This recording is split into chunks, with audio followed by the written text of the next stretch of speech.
hindi magiging temporary, hindi acting sana, para sa ganon ang kanilang gawain po sana ay palaging nakasalig po sa kagustuhan ng ating saligang batas. Kaya po nangangamba po ang representasyon na ito kung puro acting po, lalabas po silang overacting lahat pagdating ng araw, Mr. President. What's up mga kababayan, this is Speech Gen Z. Nagbabalik po ang boses ng Gen Z sa mga isyong pampolitika dito sa ating bansa. Kaya mga kababayan, sa video nito pag-uusapan natin itong mainit na diskusyon sa pagitan ni Senator Marcoleta at ni Senator Pinky Lacson dahil nga po sa pagsita nito ni Senator Marcoleta dito nga po sa mga feeling Pangulo o yung mga Pangulo na tinatawag nga po natin. Kaya mga kababayan, bago po natin pagpatuloy ang ating video, huwag niyo po kalimutan mag-iwan ng like sa ating video, subscribe sa ating channel para mas maging updated po kayo sa mga may init at nagbabagang balita dito sa ating bansa. Kaya mga kaibigan, pinuna po nitong ni Senator Marcoleta, kumbaga pinaringgan at pinagsabihan niya po itong mga feeling Pangulo o yung mga nagtitake advantage dito po sa alagay ni Bangag, mga kaibigan. Kabilang na po dyan sa mga feeling Pangulo yung po mga nabanggit niya ng mga mga kalihim ng mga iba't ibang departamento o yung mga nasa gabinete po ni Pangulo.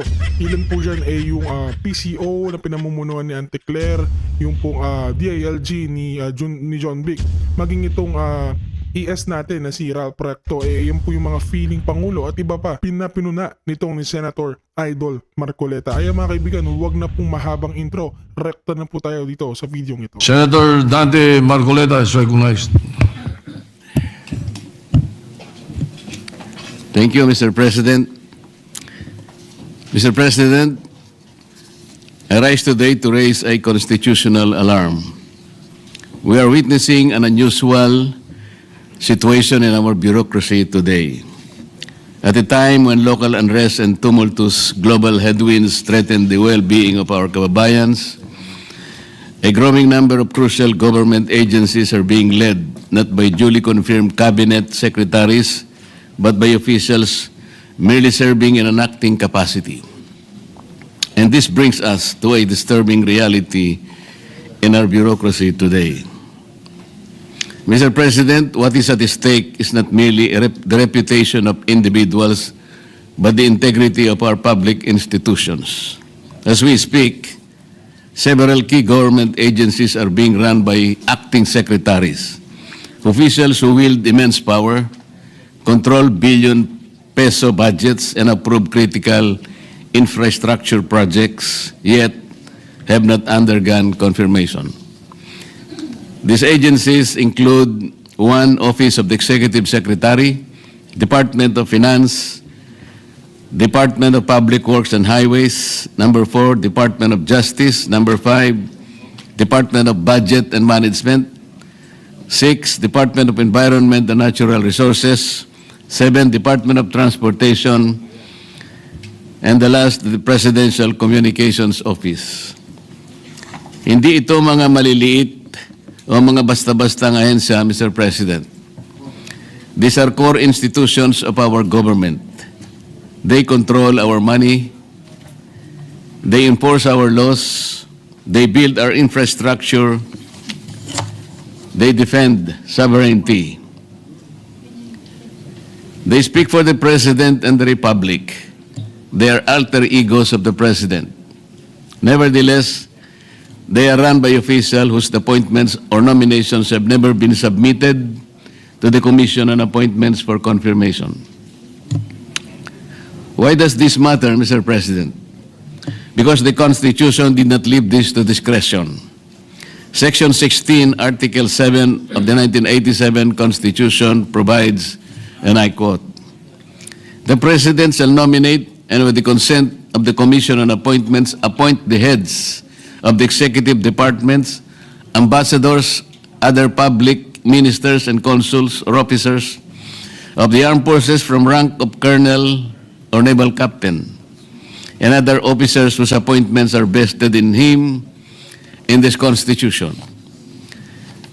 The Constitution is very clear, Mr. President. It compels the President to nominate or appoint heads of executive departments, among others, and submit their appointments to the CA.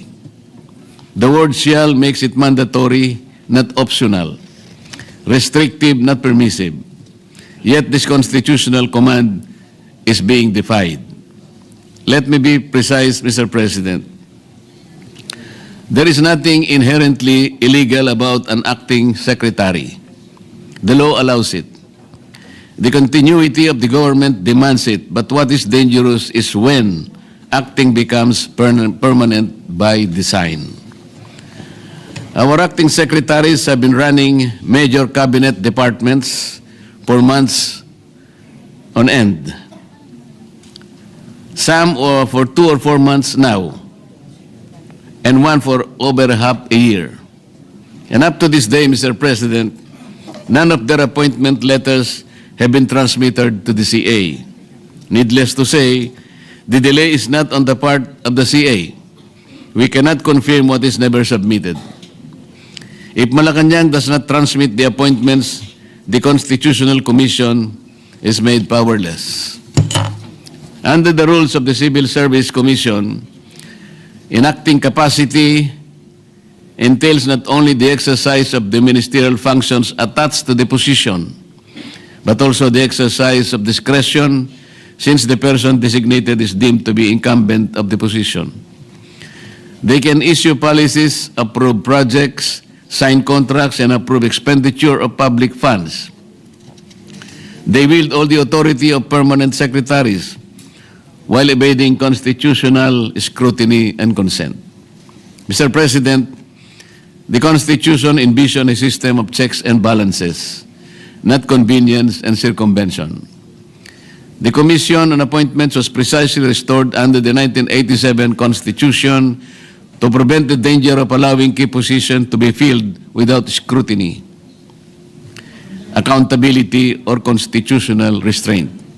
We need to ensure that those entrusted with immense power are fit, competent, and worthy of public trust. Thus, the rigorous deliberations conducted by the Commission, and when the executive repeatedly relies on acting appointments, it weakens that constitutional safeguard and sends the wrong signal to the bureaucracy. Why the key cabinet members allowed to exercise full powers of their offices while never being presented before the CA for scrutiny?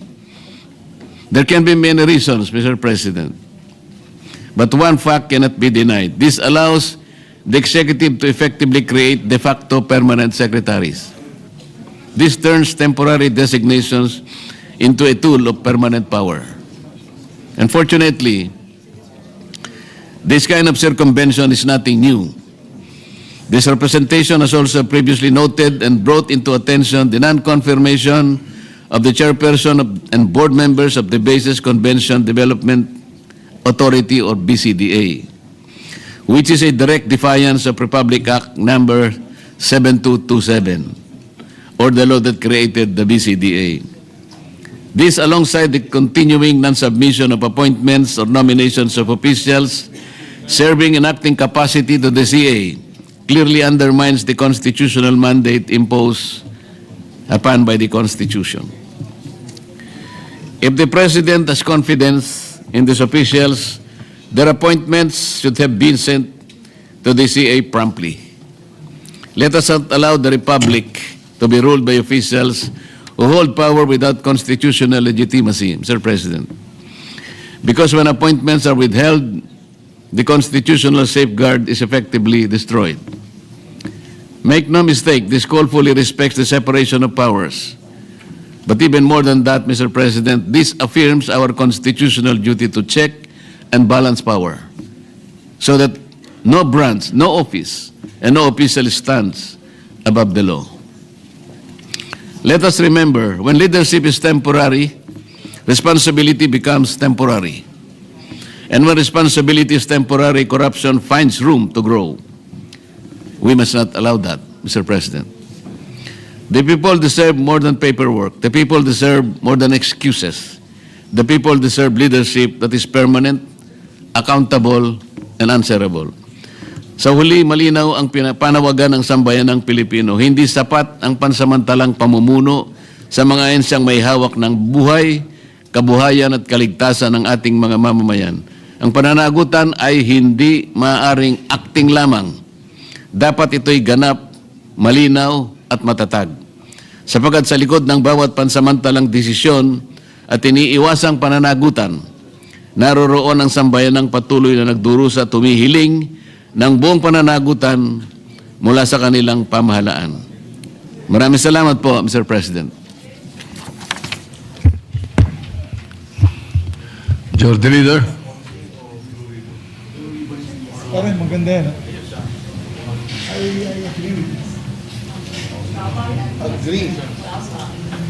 Thank you very much, Mr. President. We'd like to congratulate Senator Rodante Marcoleta for very good points being made. Tama po yan, Mr. President. Yung under our rules in the Commission on Appointments, when a secretary appointee has been bypassed 3 times, then the Commission on Appointments must decide whether to accept him or reject him. On the third time. On the third time. However, maganda pong punto pinalabas po ni Senator Marcoleta, sila po in acting capacity. Wala po silang ad interim appointment coming from Malacanang. Therefore, Yes. there's nothing to act on. And Well, therefore, let's place that on record so that the public is watching. When a presidential appointee is appointed into a cabinet position, when Congress is not in session, it is called an interim appointment. yes. When a cabinet position or person is appointed into the cabinet, when Congress is in session, it is only in an acting capacity. Yes. So it is correct, the point being raised by Senator Marcoleta. Yes. And I distinctly remember for a number of years, I would like to check how many years it was that Secretary Raul Gonzalez was Secretary of Justice for forever, but never submitted to the Commission on Appointments. Yes, Huh? Mr. President. Always ad interim. And I think the crafters of the Constitution try to be sure about the checks and balances of government by having the person or these appointees go through the Commission on Appointments, Mr. President, to look at their background, to look at their fitness for the position. So, Are there any commend. interpellations, maybe I recognize Senator... Senator, the President Pro Temp, Senator Ping Lacson is recognized. Friendly lang yun. Thank you, Mr. President. If the distinguished gentleman from Pampanga and Tarlac will yield to maybe 1 or 2 questions. Yes, Mr. President. First, I'd like to associate myself, because this has been lingering for quite some time, and there's so many session breaks that I remember Secretary Dizon has been acting secretary, and during a lunch meeting with Secretary Recto, acting Secretary Recto, acting Executive Secretary, I even reminded him, sabi ko sa kanya, Ralph, mag-re-resume na yung session namin. Kailangan humingi na kayo ng ad interim appointment para ma-take up kayo ng Commission on Appointments. Pag inabot kayo ng session, resumption ng session, you will just be nominated and you cannot perform unless confirmed. So my question, Mr. President, is in terms of authority and mandate, ano po ba ang difference ng full-time secretary and an acting secretary? Mr. President, pareho lang po yung kanilang gawain, pareho lang ang kanilang pananagutan, ngunit ang pinag-uusapan po yung pagiging opisyal sana, hindi magiging temporary, hindi acting sana, para sa ganon ang kanilang gawain po sana ay palaging nakasalig po sa kagustuhan ng ating saligang batas. Kaya po nangangamba po ang representasyon na ito kung puro acting po, lalabas po silang overacting lahat pagdating ng araw, Mr. President. In other words, a full-time secretary can perform some long-term policy planning and direction, while an acting secretary, since temporary, short-term lang yung kanyang policy. Yes, Mr. President. May I interject? As far as I recall, an acting secretary may not appoint anyone in his cabinet. That's the way I recall it, and I don't think he is allowed to sign for a certain amount of budget or funds. That's why an ad interim appointment is important. That's how I recall it. I can stand corrected later on. I think that is correct, Your Honor, Mr. President. There is some kind of limitation when a secretary has been appointed in an acting capacity.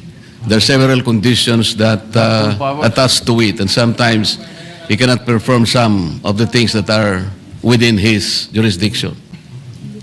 That's why, Mr. President, I'm wondering why Malacanang has not issued ad interim appointments. Because as mentioned by the distinguished gentleman from Tarlac, marami to. DOTR, DPWH, Executive Secretary, Department of Environment and Natural Resources, Department of Budget and acting lang talaga si parang OIC lang si Yosek Toledo because career.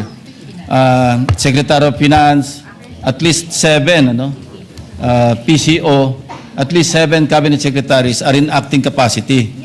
So I wonder why Malacanang, in spite of I've reminded even acting Secretary Vida during the last Blue Ribbon hearing. I approached him, you better remind Secretary Recto about our conversation that you should be given ad interim appointments because we'll be resuming session on Monday. I remember telling him that. And he said, yes, that's the reason why I'm leaving because I'm having a meeting with the acting executive secretary. But even then, wala rin po nangyari kasi nag-resume na tayo last Monday and no ad interim appointments were signed by the president. I wonder why this is the case, Mr. President. Do you have would like to venture a guess or you have an information? Your guess is as good as mine, Mr. President. The Anyway- graver problem is the CA cannot even act on its constitutional duty because they cannot be confirmed even if the President would like it to be so because the CA cannot confirm a secretary who is in an acting capacity. CA can only confirm secretaries who are designated with an ad interim ad interim capacity. So we will be facing a dilemma, Mr. President, that whether Malacanang would submit their names, but these are all in acting capacity, I don't think the CA can act on them because they are not in ad Being interim submitted, capacity, yes. Mr. President. Based on a Supreme Court decision, a cabinet official who is in an acting capacity may only serve for 1 year.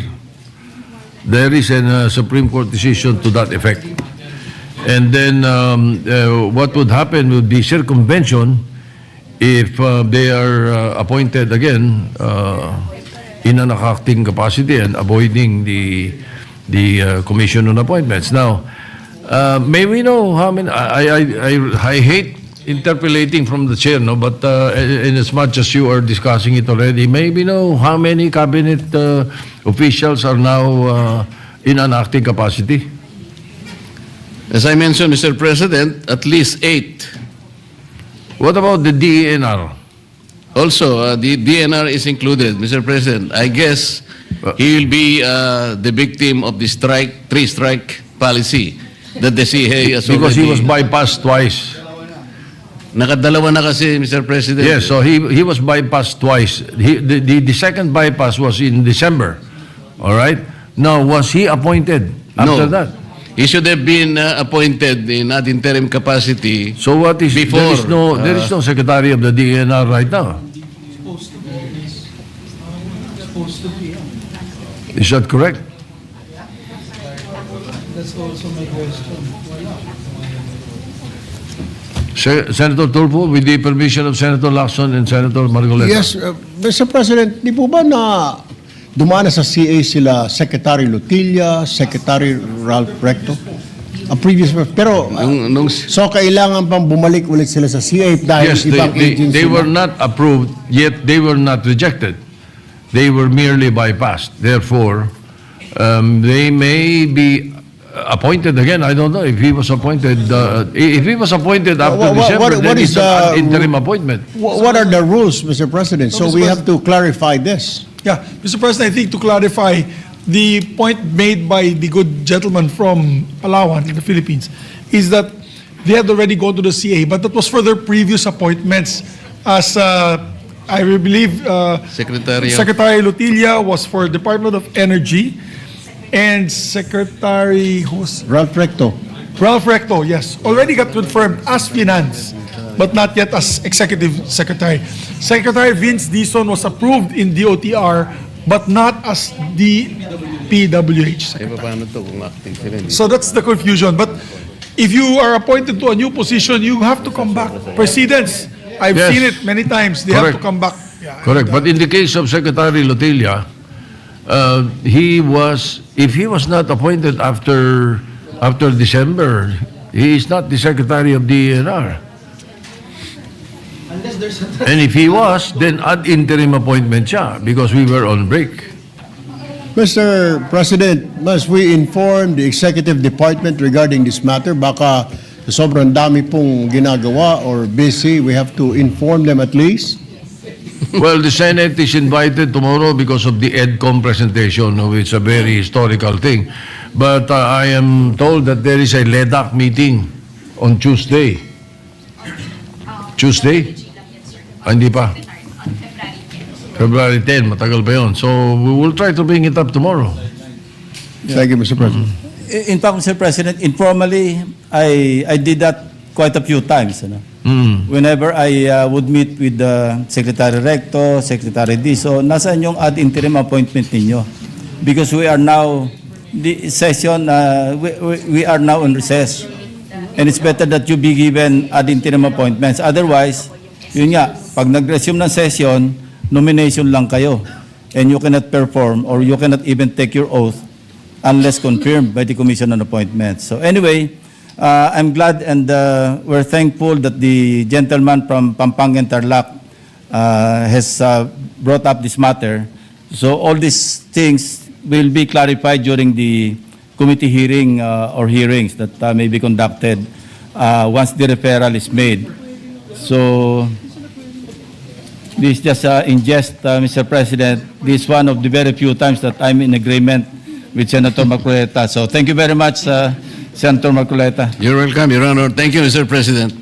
Thank you, Yes, Mr. President.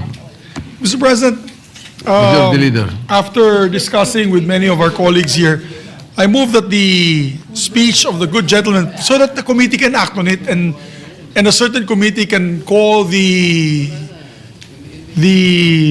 stakeholders to a meeting here in the Senate. Particularly, maybe we can have a friendly invitation sent to ES Recto and ask him during a committee hearing, why is there this delay? They may give a better The answer. PLLO we should call the attention of the PLLO. Yes, Mr. President. Mr. President, if I may, just I'm as Senator interested. Villanueva. Thank you, Mr. President. I'm as interested as you are, Mr. President, when you made mention about a specific example in the Department of Environment and Natural Resources. So, are we saying, Mr. President, that there is no secretary now of the DENR? Unless he was given an ad interim appointment because he was bypassed December. Yes, Mr. President, Therefore, but there was no such transmittal there that is ever happened.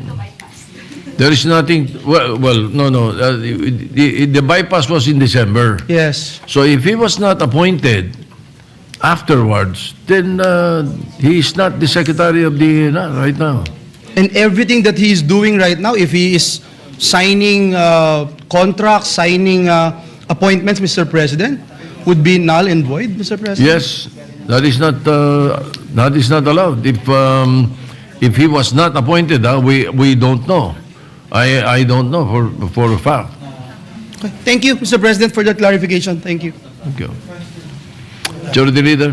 Thank you, Mr. President. Mr. President, I move that the speech and the discussions done on the floor, the speech of Senator Dante Marcoleta and their interpellations of our dear colleagues, be referred to the committees, two committees, Mr. President, the Blue Ribbon Committee as a primary committee, and the Committee on Constitutional Amendments, Mr. President. Because there's also constitutional questions that would arise with this discussion. Huh? So hopefully, Consti, pwede. yes, so that we can discuss also the constitutionality of this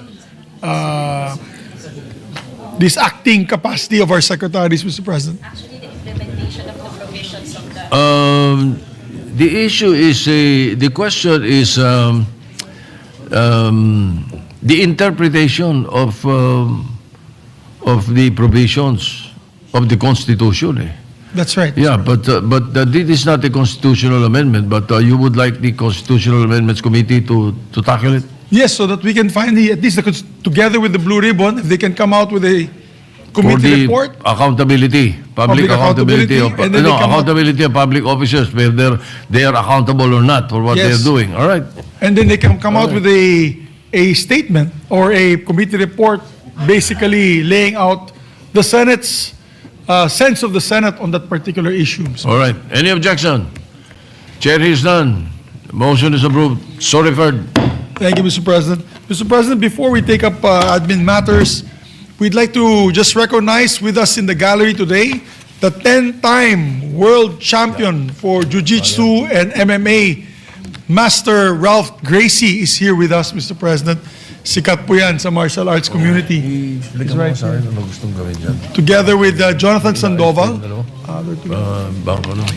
We'd just like to recognize him. What is He's the 10-time world champion for Jiu-Jitsu and mixed martial arts. Royce Gracie? Ralph Huh? Gracie. How is he related to Royce Gracie?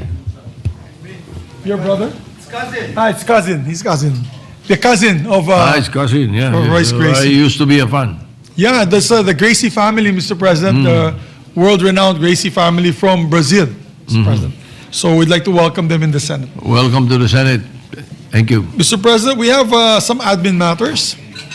Pursuant to Rule 10, Section 18 of the Rules of the Senate, upon the instruction of the chairperson of the Committee on Public Services, I manifest the creation of the subcommittee amending the Electric Power Industry Reform Act, or the PIRA Act, lifeline rate, to hear and discuss Senate Bill number 63 with Senator Rodante Marcoleta as chairperson. I so move, Mr. President.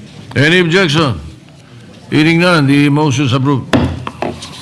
Mr. President, upon the instructions of the chairperson of the Committee on Civil Service and Government Reorganization, I manifest the creation of the subcommittee amending Republic Act 7836, or the Philippine Teachers Professionalization Act of 1994, and to discuss Senate Bill numbers 52, 308, 547, 1191, and 1466, with Senator Sherwin Gatchalian as chairperson of the subcommittee. So move, Mr. President. Any objection? Hearing none, the manifestation is noted. Mr. President, I move to change the primary committee referral of the following bills from the Committee on Rules to the Committee on Justice and Human Rights. Senate Bill number 1594, Senate Bill number 1595, Senate Bill number 1596, and Senate Bill number 1613. These are the granting Philippine citizenship to these four individuals, Mr. President. Yes, this is primarily the question of Senator Pangilinan earlier. Yes. All right. It appears, Mr. President, that Yes. they've been passed in the House and therefore can now be brought to the proper Yes, that committee. is correct, the correct process, Yes, Mr. nevertheless. Anyway, any objection? Hearing none, the motion is approved. Sa subcommittee na manifest ko na sige. Mr. President, pursuant to Rule 10, Section 18 of the Rules of the Senate, and upon instruction of the chairperson of the committee, I manifest the creation of a subcommittee amending, I mentioned this already, Mr. President, the one of the bill of Senator, the subcommittee of Senator Marcoleta. Mr. President, we recognize Senator Robin Padilla for our manifestation. Senator Robin Padilla is recognized. Maraming salamat po, Ginoong Pangulo, at sa ating pinunong mayoriya. Maiksi lamang po ito. Nais ko lamang pong tawagin ang pansin ng ating mga kasama patungkol po sa nangyaring sakuna. Isang kahindik-hindik na pangyayari po ang nangyari sa lugar ng pagitan po ng Zamboanga papuntang Sulu. Ito po ay nagkaroon ng paglubog ng isang pampasaherong ferry na MV Tricia Kirsten 3. na pag-aari po ito at pinamamahalaan ng Allison Shipping Lines. Meron po itong 332 na pasahero, 27 crew. Ang namatay po dito ay nasa 18. Kumpirmado po itong namatay.